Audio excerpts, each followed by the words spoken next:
এই শোনো, তোমার মা কিন্তু আসার পর থেকে আমার সাথে খারাপ ব্যবহার করছে। কেন? কি খারাপ ব্যবহার করলো আমার মা তোমার সাথে? কেন, তুমি কি চোখে দেখতে পাও না? অন্ধ নাকি? বড় জামাই আর ছোট জামাইকে কত সুন্দর করে বরণ করলো, আর আমার বেলা শুধু ঠেকিয়ে দিয়ে চলে গেল। তাও তো ওটুকু করেছে, আমি হলে তো সেটাও করতাম না। হ্যাঁ তো কেলটু বাবু। আচ্ছা বড়দা, আমার নাম কেলটু না, আমার নাম লালটু। হ্যাঁ কি সেন্টু? আরে লালটু লালটু, আমার নাম লালটু। আচ্ছা দিদি, দাদার কানের মেশিনটা কি আজও লাগাতে পারলেন না? কানের মেশিনটা বারবার কিনে দিই, বারবার হারিয়ে ফেলে। নিজে তো হারায় না, কানের মেশিনগুলোই হারিয়ে ফেলে। এই তুমি আমায় কি বললে বলো তো বিড়বিড় করে? আরে ওর নাম লালটু, কি ভুলভাল বলছো তুমি? আরে লালটু হোক আর তেলটু হোক, নাম দলেই তো দাঁড়তে, তালাদালি তো আর দিচ্ছে না। ব্যাস, এই আরেকজন মাঝখানে ওর ফোড়ন দিতেই হবে। এমন ফোড়ন দিল যে আদ দিল কথাই বুঝতে পারলো না। তুমি চুপ করো।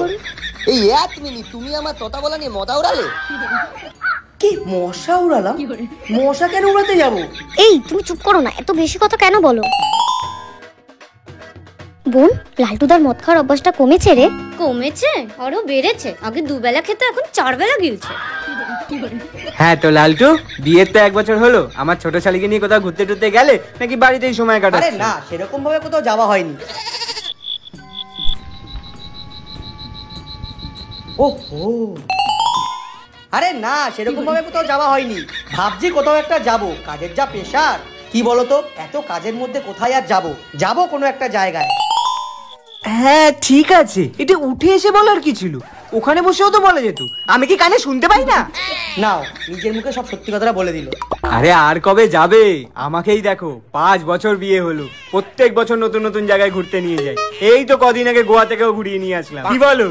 আলে বদ্দা, থ্যাংক ইউ। তোনো আরে বদ্দা, সব টাকা যদি মদেই উলিয়ে দেয় তাহলে দুধতে তো তাদের নিয়ে যাবে। হ্যাঁ, আমিও প্যারিস যাবো প্ল্যান করছি। একটা নতুন ফ্লাইট বুক করেছি, সেটার প্যারিসটা হোক, তারপরে আমি আর ও মিলে প্যারিস ঘুরতে যাবো। হ্যাঁ, প্যারিস যাবে? তুমি প্যারিস গেলে বিশুদার বাংলার টেকটা চলবে কিভাবে? ওটা তো বন্ধই হয়ে যাবে। আরে তুমি একটু চুপ করো না। কি রে বোন, তোরা ফ্ল্যাট বুক করেছিস, বললি না তো? আরে হ্যাঁ বলতাম, আসলে এত দৌড়াদৌড়ি করতে হচ্ছে অন্যদিকে, সেই চাপে ভুলেই গেছি। এই, দেখেছো তোমার জন্য কত বানিয়ে বানিয়ে মিথ্যা কথা বলতে হচ্ছে সবার সামনে আমায়। আরে দুটো মিথ্যা কথা বললে কি তোমার দাঁতের পাকাটা কমে যাবে? তোদের গল্প গুজব শেষ হলে এবার তোরা খেয়ে নে, বেলা তো অনেক হয়ে গেল। মা তো খাবার বেড়ে বসে আছে। আর বাবা লালটু, কেমন আছো? এই তো ভালো আছি বাবা, প্রণাম নেবে? থাক বাবা থাক, বসো বসো। আরে থাক থাক থাক, প্রণাম করতে হবে না, তোমরা ভালো থাকলেই আমি ভালো। হ্যাঁ, ও আবার ভালো থাকবে না? 4 বেলা মদ গিলছে, ও তো ভালো থাকবেই। আর কে ভালো থাকলো খারাপ থাকলো, ওর তো কিছু যাই আসে না। আহা মা, তুই আবার এরকম ভাবে কেন বলছিস?